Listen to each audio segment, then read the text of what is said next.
Hi, boys and girls. Today I'm going to read you a story out of our reading book, and it is called Henry and Mudge and Mrs. Hopper's House. And remember, we're talking about cause and effect. You can see my poster on the board here, and there's also a little page in here. And we see this little girl, and she accidentally knocks this glass of water onto her cat, and her cat is wet. So what happened? Her cat got wet because she spilled the glass of water on top of it. So that's a cause and effect relationship right there. So as I'm reading this story today, I'm going to find some cause and effect relationships, and then you're going to do an activity to go along with this story. All right, so let me get it all situated here. All right, so this is by Cynthia Ryland, and it's illustrated by Carol Bracken. And this is a realistic fiction book. So remember, realistic fiction is where the story has characters and things in it that people really could do, but it never has happened. So it says it has settings that seem real, but the stories are made up. All right, so the things in here could happen, but this is just a made-up story. Realistic fiction. All right, here we go. This is chapter 1. It's called A Sweetheart Dance. Valentine's Day was coming. Henry and his big dog Mudge loved Valentine's Day because of the candy. They liked the candy hearts that said, "You're swell," and "Oh dear," and things like that. So right away I see a cause and effect relationship because of this key word right here. So it says that Henry and his big dog Mudge loved Valentine's Day because of the candy. So the effect would be that they love Valentine's Day, and why they like that? Because of the candy. I'm sure some of us like Valentine's Day because of that too.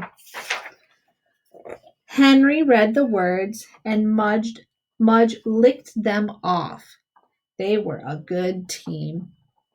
On this Valentine's Day, Henry's father and Henry's mother were going to a sweetheart dance. Henry and Mudge would be staying with Mrs. Hopper. So I hear another cause and effect relationship in here. So they're going to stay with Mrs. Hopper because his mom and dad are going to the dance. Mrs. Hopper lived across the street in a big stone house with droopy trees and dark windows and a gargoyle on the door. Henry liked Mrs. Hopper, but he did not like her house. "Are you sure Mudge and I can't come to the sweetheart dance?" Henry asked his father. What do you think is causing him to not want to go to Miss Hopper's house? So why would he not want to go? So he doesn't want to go over there because he did not like her house. He liked her, but he didn't like her house. Maybe it was a little scary to him because of the decorations that it had in it. Because she looks like a nice lady. "Only if you both promise to wear a tuxedo and shiny black shoes and waltz to the blue Danube," said Henry's father. Henry looked at Mudge and tried to imagine him in a tuxedo and shiny black shoes, waltzing to the blue Danube. "I think we'd better go to Mrs. Hopper's," Henry said. "Good idea," said Henry's father, "because Mudge only knows how to tap dance," Henry said with a grin. So they're not going to go to the dance because they don't want to wear the tuxedos. They don't want to have to wear shiny black shoes, and they don't want to do a dance called the waltz. He said Mudge only knows how to tap dance. Is that true? No. Chapter 2 is called Costumes. Mrs. Hopper wasn't like anyone Henry had ever met. She played the violin for him. She served him tea. She told him about her father, who had been a famous actor. So there's inside her house. There's a lot of stuff in there.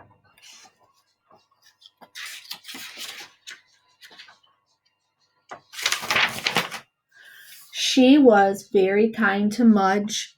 She cooked him a bowl of oatmeal and gave him his own loaf of French bread. After the tea and music and oatmeal, Mrs. Hopper took them upstairs. She opened a room that had been her father's. Let's make some prediction. What do you think is going to be in that room that was her father's? So it said that her father used to be an actor. So think about what an actor might have left behind after he had passed away. What do you think is in there? Let's see. Wow, said Henry. The room was full of costumes. There were silk capes and tall hats and shiny coats. There were canes and swords and umbrellas. There were wigs. So look at all that stuff left by her father. He was an actor.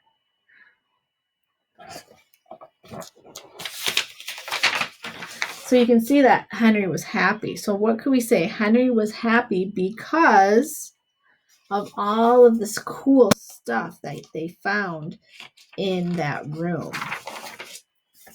Mrs. Hopper put a wig on Mudge. You look like a poodle, Mudge, said Henry. Mudge wagged and wagged. Henry and Mudge and Mrs. Hopper spent most of the evening in the costume room. They had a wonderful time. So why do you think they were having a wonderful time? They were having a wonderful time because they were in the costume room, having some fun in there. And when Henry's parents came back from the dance, were they ever surprised? Mudge was a poodle and Henry was a man. Henry wore a tuxedo and a hat and shiny black shoes. I bet you didn't know I was this handsome, Henry told his dad, and everyone laughed and laughed. And that was the end of the story. So it says right here that they were surprised. Let's see. Why do you think were they surprised? They were surprised because Henry was dressed as a man and Mudge was also dressed up as a poodle. All right, now after we just listened to the story, I want you to think about who were the characters. So tell somebody, your parents or a brother or sister, who were the characters in that story? What was the setting? And then what happened in the beginning, the middle, and the end of that story? All right. And I'm going to have some questions for you to answer. Bye, guys.